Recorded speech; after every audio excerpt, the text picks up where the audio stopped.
Movie की शुरुआत में दिखाया जाता है कि कुछ अजीबोगरीब लोग एक लड़की पर रिचुअल कर रहे होते हैं। वो कोई आम रिचुअल नहीं बल्कि एक डेमोनिक रिचुअल परफॉर्म कर रहे होते हैं। वो लोग अपना गला काट कर अपनी ही जान दे देते हैं। अपनी इस जिंदगी को सेक्रीफाइस करने का मोटिव उस शैतान को पावरफुल बनाना है जिसको ये मानते हैं।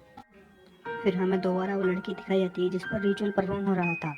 तब वो सो रही होती है और एक बुरे ख्वाब से उसकी आँख खुल जाती है और वो उठकर बैठ जाती है। हालांकि उस बात को अब 5 साल बीत चुके थे, लेकिन अब भी वो उसके शौक से बाहर नहीं आ रही थी। और यही वजह थी कि उसे अक्सर बुरे बुरे ख्वाब आया करते थे। इस लड़की का नाम ग्लोरिया होता है जो अपनी मदर रूट के साथ रहती है। ग्लोरिया की एक गर्लफ्रेंड जॉन भी होती है। हालांकि ग्लोरिया की मदर उसके इस रिलेशन से कुछ नहीं थी, लेकिन फिर भी ग्लोरिया और जॉन एक दूसरे से काफ़ी क्लोज थे।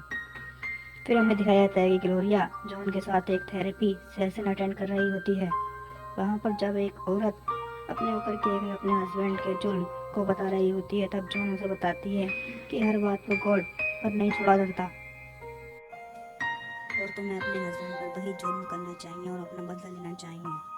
जॉन जनरेटर से काफ़ी एग्रेसिव होती है और अपने गुस्से का इजहार करती है। ग्लोरिया और जॉन बेड पर लेटे हुए होते हैं। जॉन उसे उसकी आने वाली एनिवर्सरी का एक नेकलेस गिफ्ट करती है और ग्लोरिया को उसके घर के बाहर छोड़कर चली जाती है। तभी वहाँ पर ग्लोरिया और जब ग्लोरिया को होश आता है तब वो देखती है कि वो जिंदगी से बंधी हुई है। ग्लोरिया किसी तरह अपने मोबाइल की तरफ बढ़ती है और अपनी मदर को कॉल करती है। इसी दौरान वो किडनैपर ग्लोरिया को देख लेता है और उसी क्लोरोफॉर्म से फिर से बेहोश कर देता है। बेहोश होने से पहले ग्लोरिया की चीख उसकी मदर के फ़ोन तक पहुंच जाती है। बेहोश होने से ग्लोरिया उस किडनैपर के हाथ पर वही डेमोनिक साइन देख लेती है जो डेमोनिक ग्रुप के हर मेंबर के हाथ पर बना हुआ था। वो ग्लोरिया को सिटी से काफ़ी दूर किसी जंगल में एक केबिन में लेकर आता है और फिर जॉन उसकी उसी लोकेशन पर पहुंच जाती है जहां जॉन और ग्लोरिया लोगों को फूड सप्लाई करते थे। ग्लोरिया वहां मौजूद नहीं होती है जिसकी वजह से जॉन उसकी मदर को कॉल करती है। दूसरी तरफ ग्लोरिया की मदर ग्लोरिया को पूरे घर में ढूंढ चुकी होती है। उसके ना मिलने पर वही वॉइस मैसेज सुन लेती है जिसमें ग्लोरिया की चीख होती है। फिर ये दोनों ग्लोरिया के किडनैप होने की बात पुलिस से करते हैं और जॉन ग्लोरिया की मिसिंग होने में उसकी मदर से भी ज़्यादा परेशान थी और वो अग्रेसिव तरीके से पुलिस से ग्लोरिया को ढूंढने के लिए कहती है और खुद भी इस बात का डिसीजन लेती है कि वो खुद भी ग्लोरिया को ढूंढेगी। जॉन चर्च में बहुत सारे लोगों को इकट्ठा करती है और उनके जरिए ग्लोरिया को ढूंढने का फैसला करती है। दूसरी तरफ ग्लोरिया जिसे फिर से बुरे ख्वाब आना शुरू हो जाते हैं, जब उसे होश आता है तो वो उस किडनैपर को पहचान लेती है जो कि उनमें से ही एक था जिन्होंने आज से 5 साल पहले उस पर रिचुअल किया था। किडनैपर उसे कहता है कि यह सब वो उसे सेव करने के लिए करता है और वो उसे लिमिटेड टाइम के लिए यहाँ रखेगा और जब खतरा खत्म हो जाएगा तब वो उसे यहाँ से आज़ाद कर देगा। लेकिन ग्लोरिया को उसकी बातें समझ नहीं आती हैं। फिर कुछ टाइम गुजरने के बाद ग्लोरिया उस आदमी से पूछती है, तुम उसके साथ ऐसा क्यों कर रहे हो? जिस पर वो कहता है, 5 साल पहले जब तुम पर रिचुअल हो रहा था तब मैंने तुम्हें देखा था। तब मुझे ये बात ठीक नहीं लगी थी। जब सब लोग अपना गला काट रहे थे और अपनी जान दे रहे थे, उस दौरान मैंने गला काटने का ड्रामा किया था। उसने सुसाइड नहीं किया और वहाँ से भाग गया। बाद में कहता है, ये सब मैं तुम्हें बचाने के लिए ही कर रहा हूँ। और फिर उस किडनैपर को विजन्स आने शुरू हो जाते हैं जिसमें वो देखता है ग्लोरिया उसे सीड्यूस कर रही है। तब वह होश में आता है और देखता है ग्लोरिया की तबीयत खराब हो रही है। उसके मुंह से ब्लड आ रहा है। उसकी तबीयत और ज़्यादा खराब होती जा रही है। दूसरी तरफ पुलिस को वही नेकलेस मिल जाता है जो उसे जॉन ने गिफ्ट किया था। जॉन ग्लोरिया की मिसिंग पोस्टर हर जगह लेकर जाती है और लोगों से उसके बारे में पूछती है। तभी वो एक लड़के के पास जाकर पूछती है, लेकिन लड़का उसको कुछ भी बताने से मना कर देता है। तभी जॉन गुस्से में आकर उसके गले पर चाकू रखकर पूछती है। ग्लोरिया को वही डायनामिक ग्रुप नजर आता है और वो काफ़ी डर जाती है। वो किडनैपर ग्लोरिया को संभाल कर होश में लाता है। उन दोनों को ही विजन्स दिखने शुरू हो जाते हैं और फिर वो ग्लोरिया से कहता है कि तुम्हें सनराइज होने तक यहाँ रहना होगा और तुम यहाँ पर सेफ हो और उसके बाद सब कुछ ठीक हो जाएगा। रोड कॉल करके जॉन को बुला लेती है जहाँ पर पुलिस ऑफिसर भी होता है। पुलिस ऑफिसर जॉन से उस लड़के के ऊपर चाकू रखने और उस नेकलेस के बारे में पूछता है और पुलिस उस पर शक करने लगती है और शक की वजह से पुलिस उसे साथ चलने के लिए बोलती है और यहाँ पर जॉन को बहुत गुस्सा आ जाता है और जॉन चाकू से पहले तो पुलिस ऑफिसर को मार देती है और फिर रोड से ग्लोरिया के बारे में पूछकर उसे भी मार डालती है। और वहाँ ग्लोरिया की हालत बुरी होती जा रही थी और वो किडनैपर से उसका नाम पूछती है तो किडनैपर इसे अपना नाम थॉमस बताता है। वो पूछती है कि उसके साथ ये क्या हो रहा है। वो कहता है कि 5 साल पहले तुम्हें किडनैप करके जो रिचुअल तुम पर किया गया था वो शैतान गॉड एबिडोन को इस दुनिया में लाने के लिए किया गया था, और वो रिचुअल लोकस्ट मून की रात को किया जाता है, और आज भी लोकस्ट मून की ही रात है, और आज भी रिचुअल होगा और एबिडोन को इस दुनिया में लाया जाएगा। और इस मकसद में उस लोगों को ग्लोरिया को अपना सोर्स बनाया था। इस पर वो कहती है कि वहाँ पर तो सब लोगों ने अपनी जान दे दी थी। इस पर थॉमस कहता है कि सब लोगों ने नहीं दी, और जॉन जो कि अभी तक ग्लोरिया को ढूंढने के लिए सभी लोगों से पूछताछ कर रही थी, और फिर जॉन अपने घर में सीक्रेट प्लेस में जाती है जहाँ पर उस शैतान एबिडोन की डमी होती है, और शैतान एबिडोन से माफ़ी मांगती है कि ग्लोरिया को उसने गुम हो गया।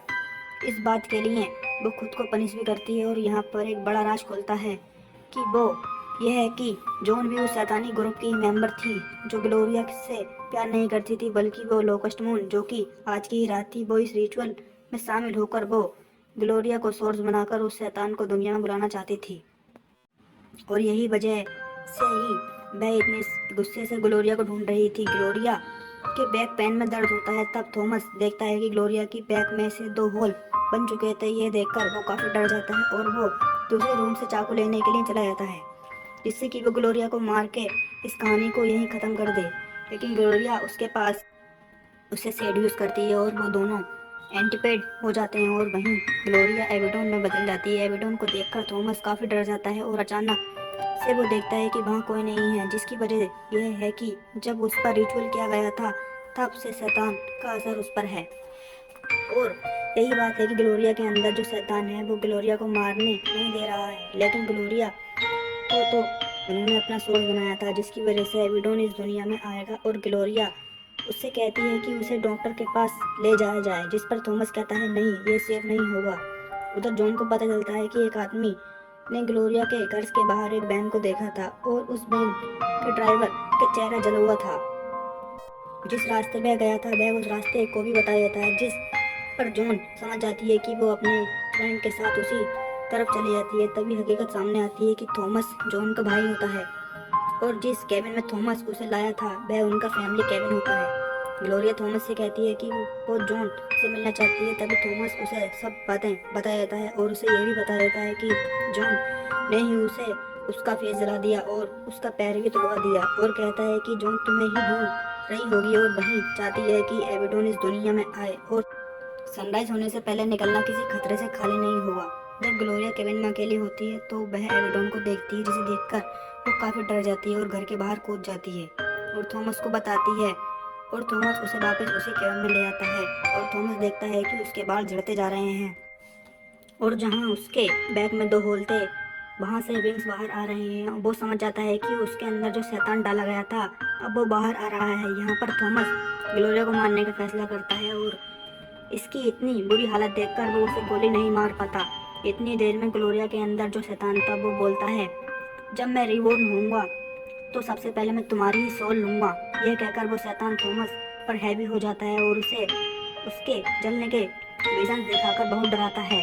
थॉमस काफ़ी डर जाता है और केबिन से बाहर आ जाता है। दूसरी तरफ जॉन थॉमस की वैन के पास पहुंच जाती है, और वैन के अंदर ग्लोरिया के फ़ोन को देखकर कंफर्म कर लेती है कि वो वहां पहुंच गई है, और जॉन वहां अपने फ्रेंड को भी मार देती है। जब बाहर जॉन थॉमस को देखती है तो उस पर अटैक करती है, जिससे वो बेहोश हो जाता है, और फिर जॉन ग्लोरिया के पास आती है और अपना रिचुअल स्टार्ट कर देती है। ग्लोरिया की हालत काफ़ी ख़राब हो चुकी थी और थॉमस को भी होश आ चुका था। थॉमस जॉन को काफ़ी समझाने की कोशिश करता है, पर जॉन उसकी बिल्कुल नहीं सुनती है और कहती है कि उसका शैतान यानी एबिडोन दुनिया में आ रहा है, जिसे वो फील कर सकती है।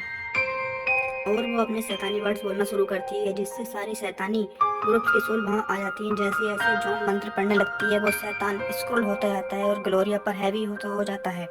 थॉमस दरवाजा तोड़कर जॉन को रोकने के लिए अंदर आता है, लेकिन इस बार शैतान थॉमस के दिमाग में उसे फिर से विजन दिखाता है, लेकिन थॉमस इस बार उसके कंट्रोल से बाहर आ जाता है और एक कुल्हाड़ी से जॉन पर अटैक कर देता है, और तभी वो ग्लोरिया पर हावी हो जाता है। तभी थॉमस को दूर फेंककर जंजीरों से बांध देता है और सनराइज होने में थोड़ा ही वक्त रह जाता है और थॉमस खुद को आजाद कर लेता है।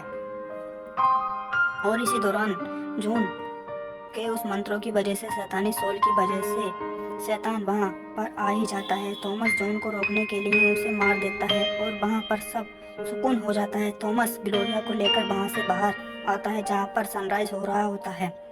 थॉमस ग्लोरिया से कहता है कि सनराइज होने से पहले मैं तुम्हें बचा लूँगा। फिर ग्लोरिया को होश आता है और फिर उसे जिंदा देखकर खुश हो जाता है, जिस पर ग्लोरिया कहती है मैंने भी तुमसे कुछ कहा था, सबसे पहले मैं तुम्हारी सोल लूंगी। और वह उसे मार डालती है और शैतान की तरह दहाड़े लगाने लगती है और शैतान एबिडोन की तरह उसके विंग्स बाहर आ जाते हैं। यहाँ पर यह बात अब क्लियर हो जाती है। ग्लोरिया अब ग्लोरिया नहीं बल्कि अब शैतान एबिडोन बन चुकी है और एबिडोन एबिल्स का एंजल माना जाता है, जिससे डेमंस भी डरते हैं। एबिडोन को डेस्ट्रॉय की तरह डिस्क्राइब किया जाता है और कि वो तबाही मचा देता है और जो वो लोकस का मालिक भी होता है उन टिड्डियों का जो एक सूरत में हमला करती हैं। एबिडोन की बॉडी एक घोड़े की तरह होती है जिसका फेस इंसानों जैसा होता है और बाल लड़के जैसे। कुल मिलाकर यह बहुत ही खतरनाक शैतान है। यहाँ पर हमें शैतान एबिडोन के बारे में बहुत कुछ पता चलता है और यहीं पर मूवी की एंडिंग हो जाती है।